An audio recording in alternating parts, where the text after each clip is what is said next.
నమస్తే అండి. ఈ నెల 29న టీడీపీ ఎమ్మెల్యేలు, ఎంపీలు, మంత్రులు, వివిధ స్థాయిల్లోని నాయకులతో ఆ పార్టీ అధినేత ముఖ్యమంత్రి చంద్రబాబు నాయుడు గారు కీలక సమావేశం ఏర్పాటు చేశారు.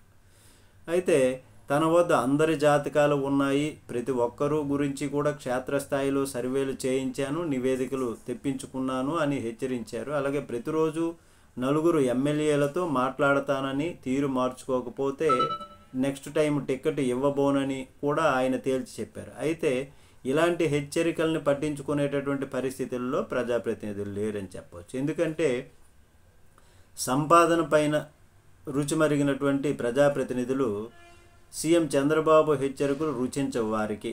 ఇవన్నీ కూడా సర్వసాధారణమే అనుకునేటటువంటి పరిస్థితి. రాజకీయాలు డబ్బుమయం అయినటువంటి నేటి పరిస్థితుల్లో విలువల్ని నమ్ముకుంటే ఎవరూ పట్టించుకోరని నాయకులకు బాగా తెలుసు. అంతెందుకు, ఎన్నికల సమయంలో ఎంత డబ్బు ఖర్చు పెట్టుకుంటావని చంద్రబాబు నాయుడు గారు, లోకేష్ గారు అడిగారే తప్ప మంచి చెడుల ప్రస్తావన లేదని టీడీపీ నాయకులు గుర్తు చేస్తున్నారు.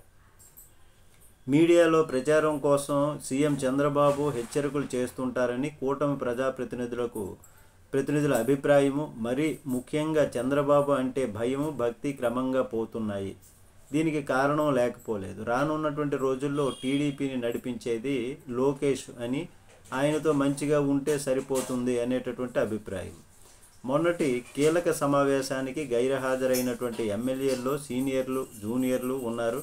గోరెంట్ల బుచ్చయ్య చౌదరి, సోమిరెడ్డి చంద్రమోహన్ రెడ్డి, నందమూరి బాలకృష్ణ, గౌతు శిరీష, భూమా అఖిలప్రియ, తంగిరాల సౌమ్య, వసంత కృష్ణప్రసాద్, కురుగొండ్ల రామకృష్ణ, కాకర్ల సురేష్, నల్లారి కిషోర్ కుమార్ రెడ్డి, కోట్ల సూర్యప్రకాష్ రెడ్డి తదితరులు వీళ్ళు గైర్హాజరైనటువంటిది.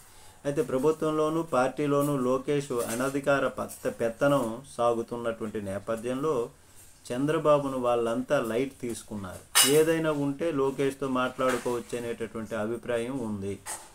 ఇక చంద్రబాబు హెచ్చరికల విషయానికి వస్తే ఎన్నికల్లో కోట్లాది రూపాయలు ఖర్చు పెట్టడాన్ని గుర్తు చేస్తున్నారు. ఆ సొమ్ముతో రానున్నటువంటి ఎన్నికల్లో పెట్టుబడి పెట్టడానికి సంపాదించుకోకపోతే ఎట్లా అని ప్రజాప్రతినిధులు ప్రశ్నిస్తున్నారు. సంక్షేమ పథకాలు, ఇతరత్ర ప్రయోజనాలు ఎన్ని సమకూర్చినా చివరికి ఎన్నికల్లో ఓటర్లకు డబ్బు పంచకపోతే ఓడిపోతామనేటటువంటి భయం వెంటాడుతుంది వారిలో.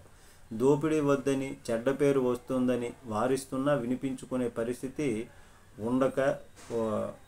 ఉండక మానదు.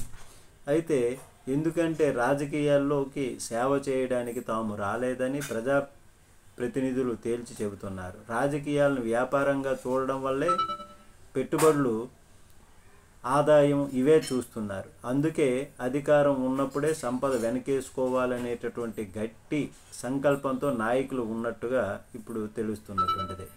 చంద్రబాబు పిలిచి హెచ్చరించినా మరేం చేసినా వాళ్ళలో మార్పు వస్తుందని ఆశించలేము. బాబు హెచ్చరించినట్టు ఉండాలి, నాయకులు భయపడుతున్నట్టు ఉండాలి. ఇవన్నీ కూడా కేవలం మీడియా వరకే, మిగిలిందంతా యథాప్రకారం సాగుతూ ఉండాలి. ఇది ప్రస్తుతానికి నడుస్తున్నటువంటి నాటకం. నమస్తే.